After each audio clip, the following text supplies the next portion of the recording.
merupakan salah satu dosen pada program studi Teknik Arsitektur Fakultas Teknik Universitas Muslim Indonesia. Latar belakang pendidikan saya telah menyelesaikan strata 1 saya pada program Teknik Arsitektur Universitas Hasanuddin, dan setelah lulus, saya mendapatkan beasiswa unggulan dari Kementerian Pendidikan dan Kebudayaan untuk melanjutkan studi magister saya pada program studi Teknik Arsitektur Universitas Hasanuddin. Setelah saya menyelesaikan studi magister saya diterima menjadi dosen di program studi Teknik Arsitektur Universitas Muslim Indonesia dan telah mengampu beberapa mata kuliah. Beberapa di antaranya arsitektur hemat energi, arsitektur hijau, sejarah perkembangan arsitektur 1, struktur dan konstruksi bangunan 2, manajemen proyek, real estate, dan arsitektur cerdas. Izinkan saya mendeskripsikan salah satu mata kuliah yang saya ampu, yaitu arsitektur hemat energi. Nah, mata kuliah ini merupakan mata kuliah pada semester 6 dengan bobot 2 SKS dan menjadi salah satu fondasi penting dalam membentuk kesadaran mahasiswa terhadap efisiensi energi dalam praktek perancangan arsitektur, khususnya wilayah tropis di negara Indonesia. Beberapa topik yang dibahas dalam mata kuliah ini antara lain, yang pertama, isu energi dan pentingnya arsitektur hemat energi. Yang kedua, prinsip desain dasar arsitektur hemat energi. Yang ketiga, strategi desain pasif seperti ventilasi silang, hujan alami, orientasi bangunan. Dan yang keempat, strategi desain aktif seperti pemanfaatan teknologi dan sistem bangunan hemat energi. Setiap mata kuliah di Universitas Muslim Indonesia dirancang untuk mendukung capaian pembelajaran lulusan dari program studi. Adapun CPL yang dibebankan pada mata kuliah arsitektur hemat energi adalah dari segi keterampilan umum, mampu menunjukkan kinerja mandiri, bermutu dan terukur, mampu mengkaji implikasi, pengembangan atau implementasi ilmu, pengetahuan dan teknologi dengan memperhatikan nilai-nilai real berdasarkan kaidah ilmiah. Dari segi pengetahuan, menguasai konsep teoritis tentang nilai-nilai Islami mengenai lingkungan arsitektur dan lingkungan binaan. Yang kedua, menguasai prinsip sains bangunan, perancangan interior dan landscape permukiman, ekologi dan pemaknaan dalam arsitektur. Dan yang terakhir, dari segi keterampilan khusus, mampu menyajikan beberapa strategi solutif pada rancangan dan membuat keputusan berdasarkan pertimbangan keilmuan arsitektur. Mata kuliah ini juga mendukung capaian pembelajaran mata kuliah yang berkaitan erat dengan CPL. Di antaranya, yang pertama, mahasiswa mampu memanfaatkan teknologi informasi. Yang kedua, mahasiswa mampu memahami pengetahuan terhadap seni dan pengaruhnya terhadap kualitas desain arsitektur. Yang ketiga, mahasiswa mampu memahami berbagai sistem selubung bangunan. Yang keempat, mahasiswa mampu memilih bahan dan komponen bangunan baru maupun daur ulang berdasarkan sifat bahan, standar, dan tujuan perancangan. Perkuliahan dilakukan dengan metode blended learning atau kombinasi tatap muka dan daring. Pembelajaran daring atau tatap muka dilaksanakan di dalam kelas dengan metode tatap muka. Mahasiswa akan mengikuti model ceramah dan diskusi, serta diberikan tugas kelompok untuk membahas dan menganalisis studi kasus. Pendekatan ini memungkinkan mahasiswa untuk lebih memahami materi secara langsung dan berinteraksi dengan teman-teman serta dosen. Untuk metode pembelajaran daring, menggunakan aplikasi Zoom Meeting dan LMS Universitas Muslim Indonesia yang disebut KALAM. Mahasiswa akan bergabung ke dalam kelas masing-masing sesuai dengan mata kuliah yang telah diprogram di LMS KALAM. Perkuliahan dilakukan melalui forum diskusi dan video conference. Selain itu, mahasiswa dapat mengakses materi perkuliahan yang telah diberikan oleh dosen, baik secara daring maupun luring. Referensi pembelajaran yang kami berikan kepada mahasiswa bersumber dari beberapa buku yang terupdate dan modul yang saya buat, yaitu modul strategi desain hemat energi yang akan saya bagikan atau share melalui KALAM dan bisa diakses oleh mahasiswa sebagai bahan referensi. Sistem penilaian pada mata kuliah ini, yang pertama, kehadiran dan partisipasi aktif yaitu 10%, tugas individu dan kelompok 20%, ujian setengah semester atau UTS 35%, ujian akhir semester 35%. Sistem penilaian kami dilakukan secara transparan dengan memberikan nilai secara langsung, baik tugas maupun hasil ujian mahasiswa pada LMS KALAM, di mana mahasiswa dapat mengakses penilaian tersebut menggunakan akun masing-masing. Demikian pemaparan deskripsi mata kuliah arsitektur hemat energi. Semoga informasi ini bermanfaat dan memberikan gambaran yang jelas mengenai apa yang kita pelajari dan capai dalam mata kuliah ini. Wassalamualaikum warahmatullahi wabarakatuh. Berikut cuplikan proses pembelajaran mata kuliah arsitektur hemat energi yang saya lakukan. Oke, Assalamualaikum warahmatullahi wabarakatuh.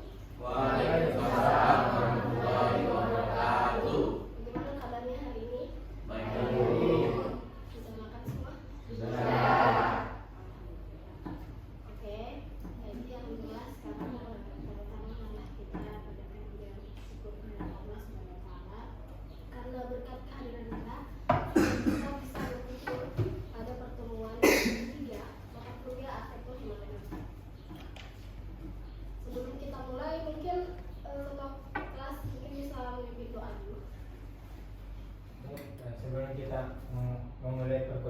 dan kabitnya kita berdoa.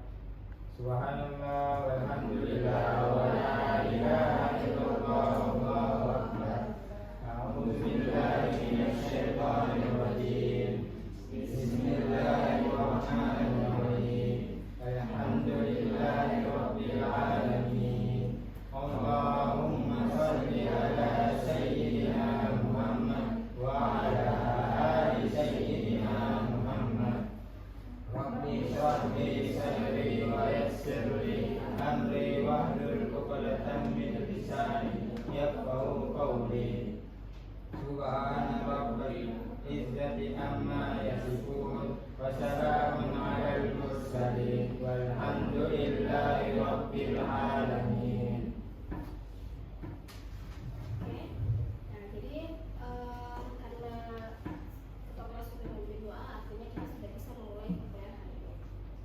Nah, karena sebelumnya kita sudah masuk ke pertemuan kedua, kita membahas tentang bagaimana sih arsitektur hemat energi itu secara umum, prinsip desain secara umum, manfaat bagi kita secara umum. Nah, hari ini kita sudah membahas strategi. Kita sudah masuk ke bagaimana strategi kita sebagai arsitek dalam mendesain bangunan menjadi bangunan yang hemat energi. Karena kita sudah tahu manfaatnya seperti itu, sangat bermanfaat bagi kita, bagi lingkungan. Nah, jadi sebelum saya mulai, apa masih ada yang ingat apa sih itu arsitektur hemat energi? Yang saya jelaskan ulang.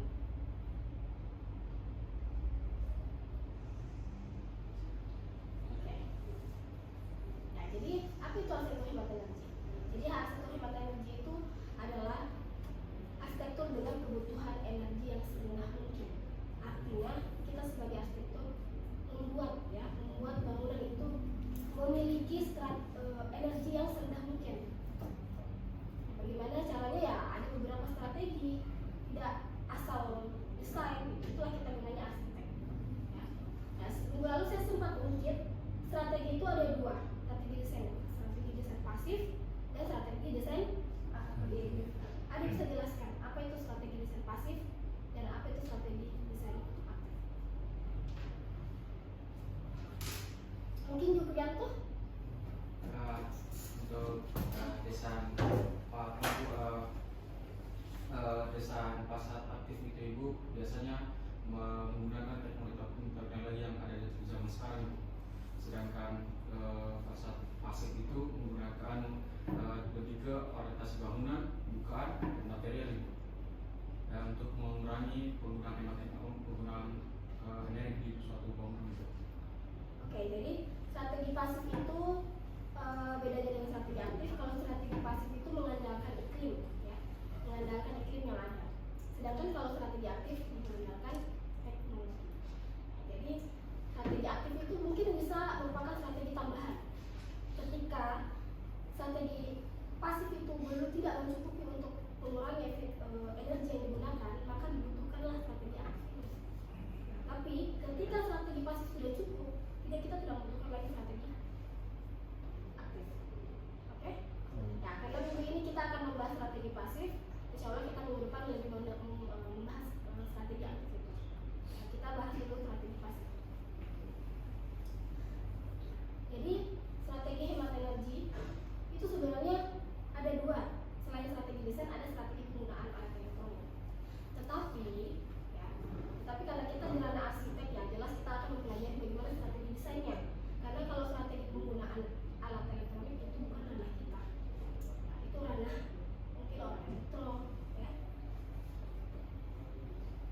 Bagaimana strategi pasif desain bangunan hemat energi? Kita bisa lihat strategi pasif desain bangunan hemat energi itu ada orientasi bangunan, harus memperhatikan ventilasi alami, fasad bangunan, organisasi ruang, dan pemilihan material. Saya akan jelaskan satu-satu. Orientasi bangunan. Di sini tuh dari bertahun-tahun yang lalu, dari angkatan sebelumnya sebenarnya banyak yang salah paham tentang orientasi bangunan. Kenapa?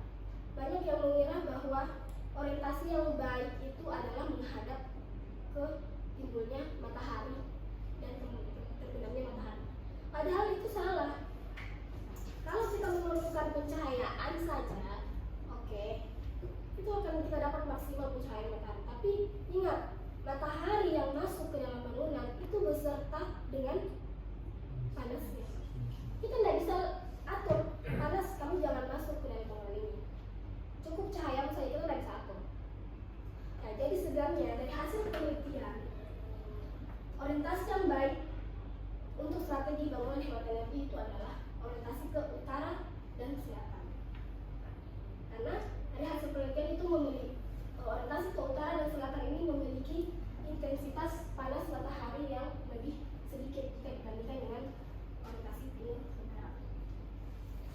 Karena kalau kita membutuhkan pencahayaan saja, otomatis kita di dalam bangunan pun pasti akan kepanasan dan kita pasti bakal menggunakan penghawaan buatan. Nah, itulah yang mendongkrak naik energi yang akan digunakan. Otomatis hemat energinya jadi tidak berlaku, kan? Jadi kita bisa lihat di sini ada orientasi, ya. Utara selatan pun kita masih tetap bisa mendapatkan pencahayaan itu, tapi tidak langsung masuk, tidak langsung meradiasi masuk ke dalam bangunan. Kita tahu bahwa matahari yang langsung masuk, radiasi matahari pun juga tidak selamanya baik. Ada panas, ada matahari yang baik, ada matahari yang tidak baik. Tahu matahari yang baik itu jam berapa? Pagi. Ketika kita menghadap ke dapat matahari, pancaran matahari langsung dari barat, otomatis itu masalah besar, ya. Radiasinya bahaya sekali untuk kita. Jadi banyak sekali salah paham di sini. Jadi orientasi yang baik itu adalah orientasi ke utara dan selatan. Ya. Kita lanjut ke fasad bangunan. Terus bagaimana kalau misalnya kita punya proyek suatu perumahan yang kita tidak bisa atur orientasinya? Kita suatu memiliki proyek renovasi rumah misalnya, yang kanan kirinya itu ada rumah, kita tidak bisa atur. Nah, inilah strategi fasad dibutuhkan. Strategi fasad maksudnya kita bisa menggunakan double skin fasad untuk memfilter panas yang masuk ke dalam rumah. Tahu yang mana double skin fasad? Yang ini. Dia itu tugasnya memfilter panas. Bisa juga menggunakan kanopi. Ya. Nah, kalau misalnya bangunannya full kaca, menggunakan apa? Material double glazing seperti itu. Material kaca yang bisa memfilter panas yang masuk ke dalam. Banyak sekali teknologi material kaca sekarang yang sangat bisa memfilter panas yang masuk ke dalam rumah. Seperti itu. Lanjut. Nah, yang ketiga adalah kita mengatur bagaimana organisasi ruang dalam bangunan. Nah, jangan asal meletakkan ruang-ruang tanpa memikirkan arah angin, pencahayaan masuk. Nah, makanya arsitek ini sebenarnya sangat bangunan beda itu ya, beda bangunan yang dibangun menggunakan arsitek dengan yang tidak menggunakan arsitek. Memang lebih murah awalnya karena kan tidak ada tambahan biaya arsitek, tapi jangka panjangnya akan dirasakan. Tapi ujung-ujungnya, kenapa rumahku jadi tidak nyaman begini, atau kenapa rumahku jadi pengap seperti ini, karena tidak ada ilmu di dalamnya. Seperti itu. Nah, kita biasa menggunakan strategi untuk mengatur layout rumah. Kita menggunakan desain inner courtyard. Ada yang tahu desain inner courtyard itu yang mana? Coba Yusuf, yang mana? Pada bukan seperti bukan di tengah-tengah bangunan, Bu. Ya, seperti ini ya. Dia membangun paru-paru di dalam rumahnya, di mana udara bisa masuk menjangkau di bagian tengah rumah. Karena kalau misalnya tidak ada ini, ya, udara yang masuk hanya menjangkau di bagian sudut rumah saja. Untuk tengah rumah dia tidak bisa menjangkau. Akhirnya tengah rumah panas, yang dingin itu yang ada cuma di pinggir.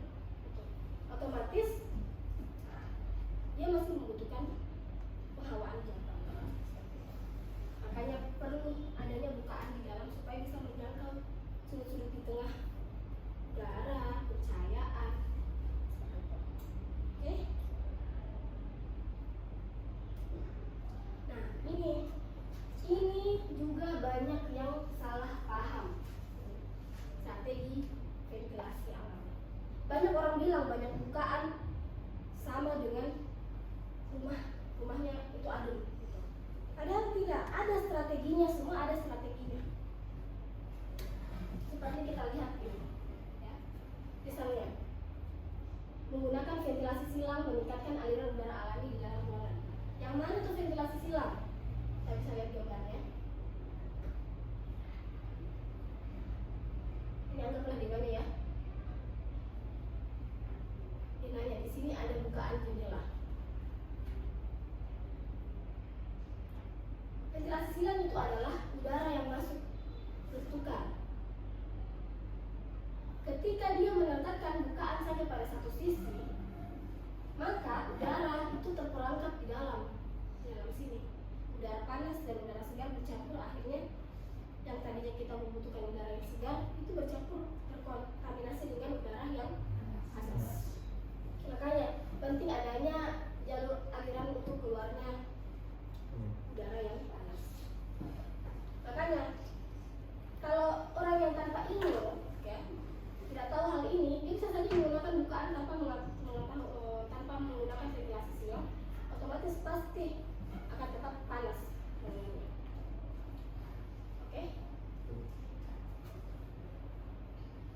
Nah, seperti gambar di sini, kita bisa lihat inilah yang namanya ventilasi silang. Boleh pintu terus jendela, tapi otomatis pintunya ya harus terbuka. Ya.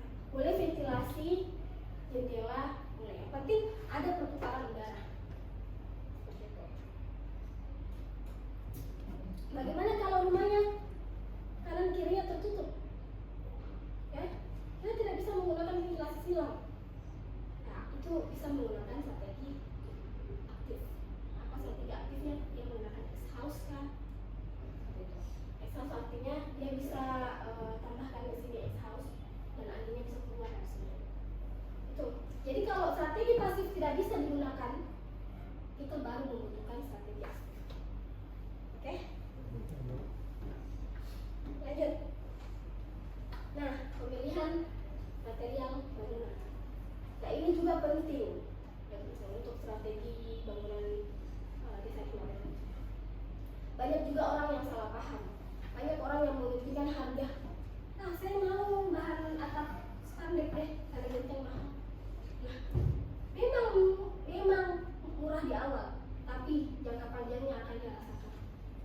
Energi yang digunakan akan lebih banyak atap spandek daripada atap beteng. Karena atap beteng menyerap panas, menyerap panas ke dalam bangunan. Sedangkan kalau atap spandek dia menyerap panas. Tadi itu memantulkan panas ya. Yang kalau atap spandek dia menyerap panas sehingga memasukkan panas ke dalam bangunan. Seperti itu. Nah, akan lebih efisien lagi jika ditambahkan insulasi. Nah, ini lebih meredam panas lagi. Memang biayanya memang mahal, tapi jangka panjang akan terlihat manfaatnya. Seperti itu. Ya. Nah, kadang memang di sini di Indonesia kadang seperti itu.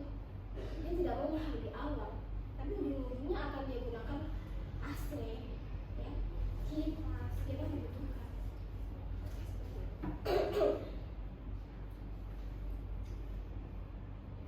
Oke, ini tadi untuk pemilihan material atap ya. Tadi saya lihat atap yang baik itu adalah atap yang terbuat dari bahan tanah atau keramik. Nah, ini untuk dinding. Ya, dinding yang dapat menyerap panas itu misalnya dinding batu, batu bata, atau jadi kalau kita menggunakan jadi rumah dengan menggunakan material batu atau bata akan lebih adem dibandingkan rumah yang menggunakan material dinding kayu. Karena kayu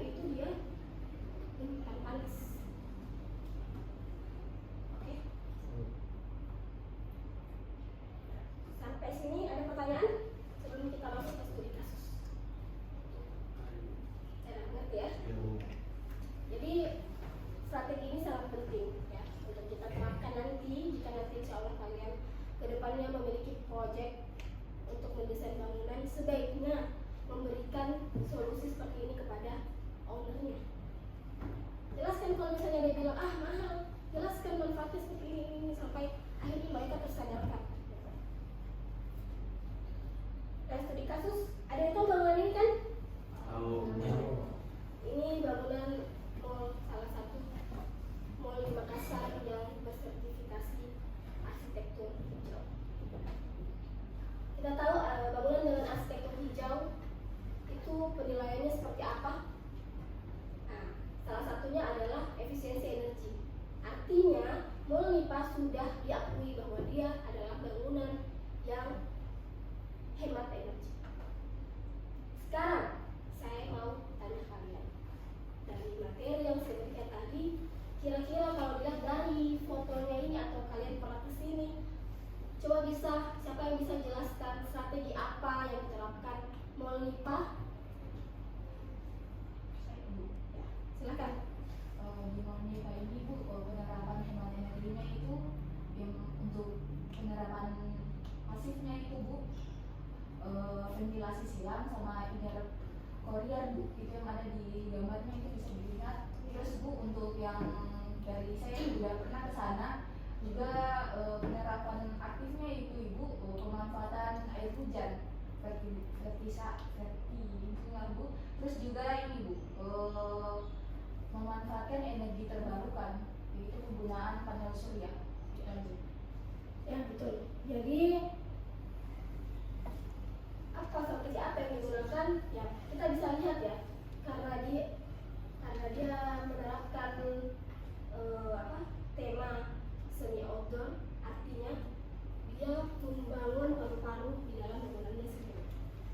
Gimana paru-parunya? Ya, dia menerapkan inner courtyard. Inner courtyard ini bisa berupa atrium, ya, atrium di mall. Nah, dia bisa memasukkan udara dari luar masuk ke dalam, di tengah-tengah, menjangkau sampai tengah dalam bangunan. Jadi, walaupun dia masih tetap membutuhkan penghawaan buatan, ya setidaknya dia mengurangi dibandingkan dengan bangunan yang menggunakan full penghawaan buatan dan pencahayaan buatan. Pasti dia lebih efisien karena dari desainnya seperti ini. Ya, paling penghawaan buatannya di bagian dalam objek saja, di bagian tengah-tengah tidak. Oke? Nah, karena kita sudah bahas studi kasus, sekarang saya mau buka 2 pertanyaan. Ada yang mau bertanya? Saya Bu. Ya, silakan. Oke. Semisal ada contoh kasus Bu, di mana sebuah proyek bangunan komersial yang padat bangunan dimintakan untuk memaksimalkan pencahayaan alami. Strategi atau solusi apa yang dapat diberikan pada kasus ini Bu? Ya, pertanyaan yang bagus ya. Ya, jadi ketika kita mendapatkan proyek dan itu harus menggunakan maksimal pencahayaan buatan, nah, kita tidak bisa lagi menggunakan pencahayaan alami. Bagaimana strateginya? Nah, strateginya yaitu pemilihan alat elektronik, ya, pemilihan lampu LED. Ya, kita bisa ganti lampu LED, terus penghawaan buatannya atau AC-nya menggunakan yang berlabel hemat energi. Nah, kita bisa menggunakan strategi itu dan material yang digunakan.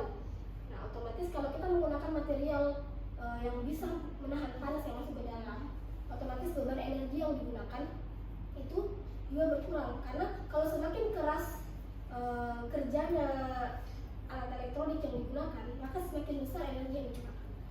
Seperti itu. Jadi kalau kita bantu dengan menggunakan material yang menahan panas masuk ke dalam, otomatis kita tidak buat alat elektronik itu bekerja dengan keras. Nah, oke? Gimana Yusuf? Baik Bu. Oke, sekarang yang kedua, siapa lagi yang mau bertanya? Saya Bu. Ya, silakan. Bagaimana caranya menerapkan hemat energi di rumahku? Karena sekarang di rumahku sangat boros hemat energi. Ya. Jadi kita bisa audit mandiri loh di rumah kita. Nah, audit energi. Kira-kira apa ya yang masalah di rumah kita? Apakah dari penggunaan buat lampunya atau apakah dari bukaan rumah kita? Nah, kalau misal memungkinkan kita renovasi, kita renovasi. Nah, tapi kita harus audit dulu. Kita cari masalahnya di mana. Jangan sampai kamu renovasi, masalahnya adalah di alat elektroniknya. Semua ada strateginya. Gitu. Oke? Apa ada lagi yang mau bertanya? Cukup Bu. Jelas ya? Ya, jadi saya anggap materi untuk strategi desain pasif ini, saya anggap kalian sudah mengerti, kalian sudah tidak bertanya. Dan